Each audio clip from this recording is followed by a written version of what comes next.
It comes as no surprise, therefore, to learn that religion and science have always been considered to be twin sisters by Islam, and that today, at a time when science has taken such great strides, they still continue to be associated. And furthermore, certain scientific data are used for the better understanding of the Quranic text.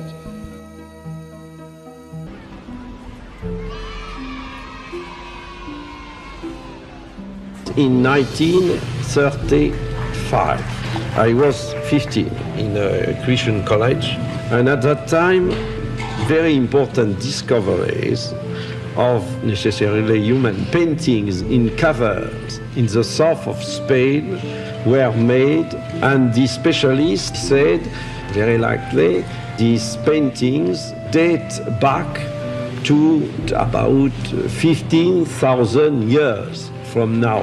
In my book of religious teachings, it was written that the first appearance of man on earth dated back to about 40 centuries before Jesus.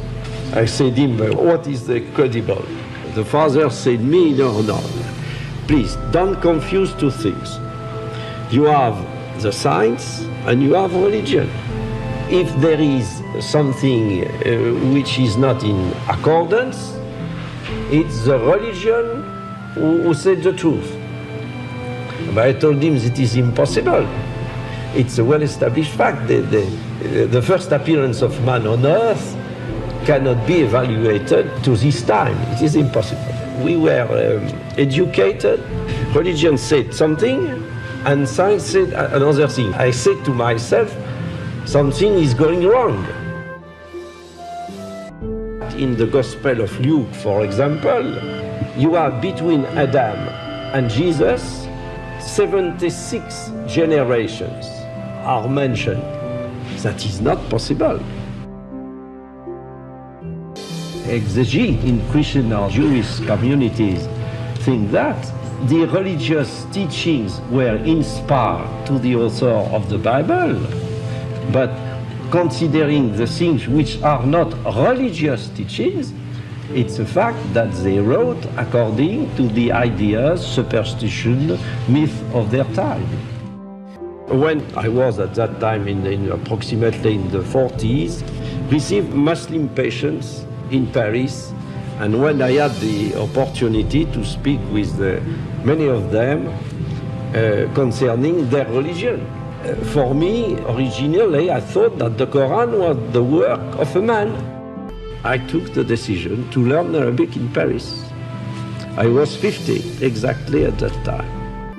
The students are able to read the parts of the Quran which are not too much difficult, like most of the passages of Surah Al-Baqarah, for example, and at the same time, modern Arabic, like Al-Ayam min Taha Hussein, to compare the Arabic language of the Quran, Al-Fusha, with modern Arabic. That was an excellent thing for us to make a comparison and to feel that the language of the Quran was something without any comparison. When I finished my studies, thanks to God, I was in a position to read the Quran without any preconceived idea. At the beginning, without at all a belief in the fact that the Quran might be the word of God. I took notice of a lot of verses. At the end, that was approximately between 150 and 200 verses, and gathered all these verses by discipline, by chapters, and I was extremely embarrassed. I said to myself, but it appears to me that it is impossible, considering what was the history of sciences, that a man would have written that almost 14 centuries ago. In 1976, for the first time, in a lecture at the French Academy of Medicine in Paris, the word Quran appeared. They were stupefied, and the question which was put was the following one: are you sure that the text of the Quran we have now is the text of the old times. I said them, go to our national library and you will be able to find all texts of the Quran of the 8th century of the Christian era. And you will be in a position to compare the text of that time and the text which is widespread now. This was not an objection, that was a question. This lecture has not have been forgotten. The book appeared in 1976, and now it is a bestseller in France. The 13th edition in French was in preparation, and I have received last year the Golden Book Award. The publisher said me that last year they printed in French 140,000 copies, not including the pocketbook editions to be sent to foreign countries. You do not think that it is a belief in Islam which would have been as the starting point of the thing. Not at all. It is through scientific reasoning. I said the Quran cannot be the work of a man. It's a terrible thing when in your life, when you are almost 50, you have in your mind, you say, but maybe I am completely wrong about the Holy Scriptures, but it's terrible. Alors, I wanted absolutely to improve my knowledge concerning the Quran without any particular aim, not at all. As a medical doctor, particularly attracted to natural sciences and physiology, I must confess that in 1972, when I read the Quran in the original text for the first time, these data concerning man were those which impressed me most. And in view of the state of knowledge in Prophet Muhammad's day, it is inconceivable that many of the statements in the Quran which are connected with science could have been the work of any man.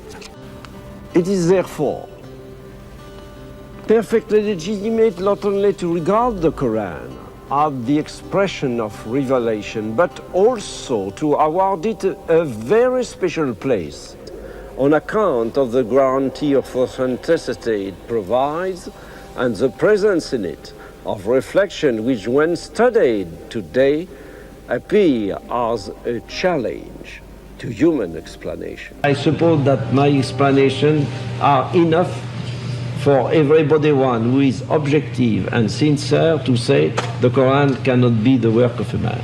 Suppose I was born in a Muslim family. Suppose my name would be Mohammed Boukai instead of Mori's Boukai.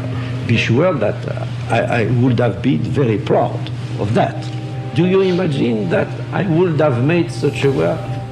You will see, since you are young in the future, maybe after several decades, when I shall be a dead man, you will note that many people among the scientists are accepting to take into account this compatibility between religions and science. What I think is the truth, nothing more. For the Bible, always for the Quran. But for the Quran, I see that I could not find something in contradiction with science.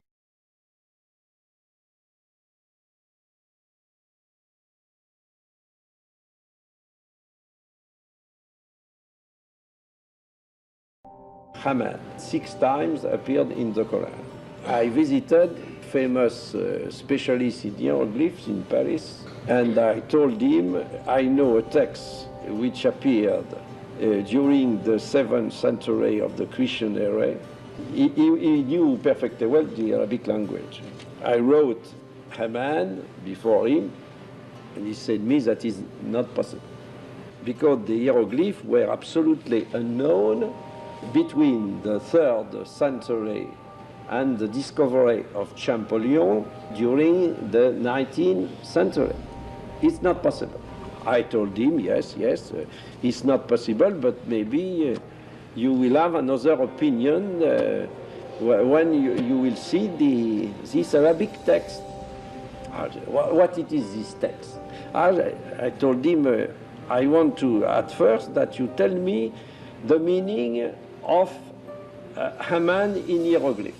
I said, Haman is a family name of the New Kingdom, and if you consult to the library of the Collège de France, the famous dictionary of the family name of the New Kingdom by a German author whose name is Ranke, you might find Haman.